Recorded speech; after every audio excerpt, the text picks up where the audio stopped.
Everybody, I'm Cantonese Cat. Hey everybody, Cantonese Cat here. Just want to go through a couple of things here. First off, we are having today again the 2-year trying to invert over the 10-year. Right now, the 2-year yield is just slightly decreased, less than the 10-year yield. Last time this happened was back in like early August when you have the whole yen carry trade thing, and obviously that didn't really work out very well for the bears. Today it seems like we're having a little bit of recovery, a little bit of slowdown from yesterday's really bearish day. But I mean, like right now Bitcoin's still holding decent. I have reasons to believe that Bitcoin's actually holding a very important support level here on the monthly. Can it wick down further? It always can, right? But it's holding the monthly rising Tenkan, and on the bull market it tends to just go up on a rising Tenkan here on the monthly as support, right? Like it did that over last cycle. It just kind of get close and bounce from the Tenkan, just keeps going up higher. And then as soon as you're able to flip the Tenkan from resistance to support convincingly, that's when the bull market runs, right? The cycle before that, you can see that the Tenkan will serve as very nice support to push price up over time, right? So right now it's not entirely surprising. We just got a little bit too far away from the Tenkan back in March, and then we're just basically correcting through time and price, finally hitting a very important support level. It looks like so far, fingers crossed, is holding so far, right? So I think that the global liquidity is also increasing. The trend of the global liquidity continues to be up, right? So I don't really see this an inverting of the yield curve as necessarily a bad thing. I actually think that it's actually a good thing for the market. I actually think it's going to favor IWM, like small cap stocks, over the large caps. And I think whatever's going on right now, maybe, with all this volatility going on, maybe just a little bit of a rotation kind of thing, which is not necessarily a bad thing for the market. The 2-year yield looks like it's rolling over. Like if you just look at the 20-month moving average, it's changing trend. It's really like close to like a lower Bollinger Band here on the monthly. Looks like you just kind of want to ride down together with it. If you ask me how far is it going to go down, well, let's look at the Ichimoku cloud. It's underneath the Kijun here too. I think it could potentially hit the top of the cloud here around 2.8 to 3%. And I don't think it's necessarily going to have to plummet down a lot further. But I do think I see a pretty nice trend change here. Looking at 10-year, 10-year is at a little bit more of a support. But overall, it's also changing trend too. It's falling underneath the 20-month moving average, and it looks like it wants to roll over. Probably going to hit maybe around like 3.2, 3.3%. If you look at the Bollinger Band, and if you look over at the Ichimoku cloud, right now we're at some Kijun support over here. So it could potentially fall down to maybe like 3% would be my guess. But so far the market's having a pretty good reaction, unlike last time whenever the 2-year and the 10-year was inverted. It had a very terrible reaction, but right now it looks like it's actually holding up pretty well. So there's a lot of uncertainty. People always get scared about these kinds of things, but the whole point about these indicators is that they're just indicators. They're models. They don't always have to work out, and models are good for one thing. They're good for being wrong, but they can give you an idea in terms of what could be happening. That's all there is, right? I think that really the last couple of times whenever you have a big giant plummet in price with the stock market and also with Bitcoin in 2022 was really because we're just way too over leveraged and we just needed to deleverage, right? And also on top of that, we have liquidity crunch because of the US M2 money supply was basically going down because of quantitative tightening, right? Well, that's reversing. That's no longer a problem. And we've already had like a lot of deleveraging that already happened from that point on, right? So I think at this point, it just seems to be more of like a rotation from large cap to small cap, which has been underperforming. And right now, small cap is not overextended at all. It's just literally just bounced from the monthly Ichimoku cloud, whereas like for the QQQ for NASDAQ is like way over that right now, right? So maybe a little bit more sideways here for a couple more months for QQQ, but IWM may be getting ready over the next couple months to go up higher, especially if the yield continues to go down, especially if US liquidity continues to go up, especially if the US economy continues to hold well without any major issues. What I mean by major issue is really more like banking issues. I'm not talking about like unemployment just going up a little bit. Although the market's going to get spooked by these kinds of things. The market's going to end up being like really sensitive to these kinds of things, because especially for QQQ and for the SPY, S&P 500 and Nasdaq, like they're going to try to find any reason to sell whenever price is just so overextended. And so far, they're just basically digesting this move over here. But we're no longer really that overextended from the Tenkan. Like we backtested Tenkan for the SPY and the QQQ. So I feel like we're actually found some pretty solid footing. It might go sideways for a little bit longer, but I think it might be time for IWM for the small cap to really start to shine. If that's the case, you know what are really small cap stocks, the crypto miners. We're gonna or specifically Bitcoin miners. We're gonna talk a little bit more about that. Yeah, I mean obviously that's kind of what I'm seeing now. Day to day doesn't matter to me. You're gonna have like a minus like 3%, 4% day, plus 3%, 4% day. You can have a lot of volatility, and we've had a lot of volatility, especially when it comes to small caps, and also large caps too. We had a lot of volatility that's been happening, but that's just a part of the market. I actually don't think the volatility right now is any different from the volatility in the past. So this is just normal market conditions as far as I can tell.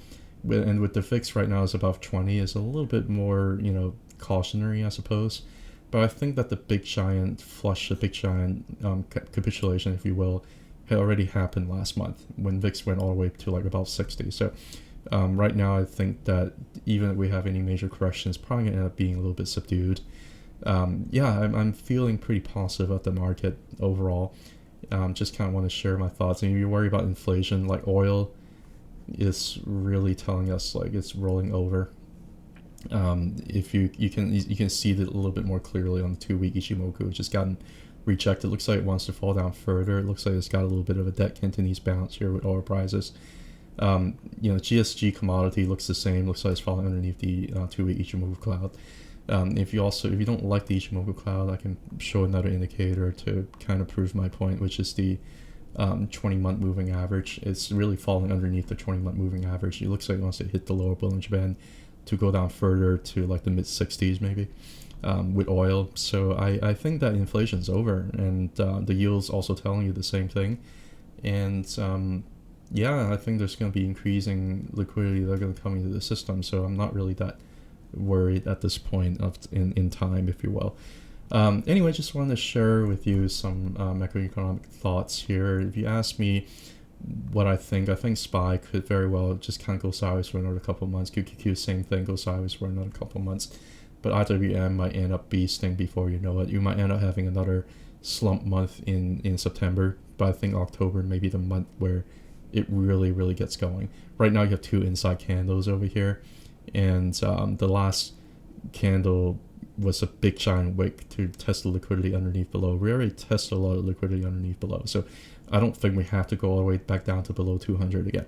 If it gets close to 110, that's a good buying opportunity as far as I'm concerned. And if it gets closer to 200, that's a great buying opportunity as far as I'm concerned. That's how I'm going to view the market. That's how I'm going to view the IWM. I cannot be bearish about this katana and expansion between the widening between the Tenkan and Kijun on the monthly. I cannot be bearish on that. Like you see something like this over here, and you see something like this over here. Like I cannot be bearish on IWM at this point based on technical analysis. I just cannot. So one thing I've been doing, and this is not financial advice at all, I'm just telling you what I'm doing. I've been selling a small part of my SPY portfolio, and I've been rolling into the triple leverage version of IWM, because I think that I see reasons to that. I think IWM is probably going to end up outperforming the SPY here for the foreseeable future. And one reason that I keep showing this is if you look at the Russell 2000 and the ratio over the SPX, which is S&P 500, small caps over large cap, it's really been underperforming large caps for like about a decade and a half. But I think the trend is changing because I'm really seeing a lot of bullish divergence. Something went wrong. I'm really seeing a lot of bullish divergence that's been happening, where the ratio of Russell 2000 over SPY is going down, but you're seeing a lot of these like kind of bullish divergence over here with the RSI. Same thing as you see over here whenever the Russell 2000 back before the Great Financial Crisis happened, it was outperforming the SPY, but you're really doing it on like a little bit of a bearish diversion, so that means that the trend's exhausting. I think the trend for SPY outperforming the Russell 2000 is also coming to close to an end. I wouldn't say the end, because it can potentially still kind of stay around here at this level before reversing. But I think that over the next like 5 to 10 years, I think you might be surprised by how Russell 2000 is going to do moving forward. One other thing I want to show is I thought was also very interesting is if I look at SPY over QQQ, because QQQ has really been underperforming the SPY over the last few months. I don't know if you noticed that, but I don't know whether or not that outperformance of S&P 500 over QQQ over the Nasdaq is going to continue, because looks like we are at, this is a monthly chart of the SPY over QQQ chart. Looks like the SPY over QQQ chart is hitting some major resistance here at a 20-month moving average. It's getting rejected. So I think I see some reason for QQQ to actually end up picking up again, for this to actually go down and QQQ to continue to pick up. And it might continue to outperform the SPY, which is very interesting, because right now it looks like maybe QQQ and RWM may be getting set up to outperform the S&P 500 moving forward. All of those are in conjunction with the fact that I think rates are going down, and the U.S. liquidity overall is going up based on the U.S. money supply. So anyway, just wanted to share you my thoughts in terms of what I think about the markets, what I think about macroeconomics, and the very, very interesting thing, all that is in confluence with all that. Again, I was showing you how Bitcoin is at some major monthly support, very, very important monthly support. And also I was showing you on X that you look at the chart called Others.